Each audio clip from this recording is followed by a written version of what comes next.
من اللطائف المفيدة المتعلقة بهذا الحديث أنه ذكر في ترجمة العلامة الألباني رحمه الله أنه مرة أجري له عملية جراحية، واحتاج الأمر إلى البنج، ثم لما أفاق وإذا بمجموعة من طلابه حوله، لما أفاق من العملية فإذا بمجموعة من طلابه حوله، فلما رآهم قال: ما الذي بلاكم بي؟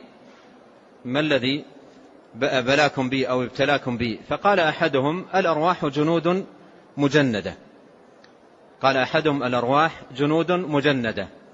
قال: نعم. هكذا قال الشيخ: نعم الأرواح جنود مجندة، وهو لتوه صاحي من قال: نعم الأرواح جنود مجندة، ما تعارف منها ائتلف، وما تناكر منها اختلف.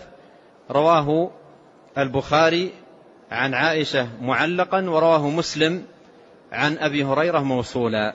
هذا قاله على إثر صحوه لتوه من البنج الذي وضع له لإجراء عملية جراحية. وهذا في استحضاره رحمه الله تعالى القوي لأحاديث رسول الله صلوات الله والسلام عليه. نسأل الله الكريم أن يرحمه وجميع علماء المسلمين. نعم.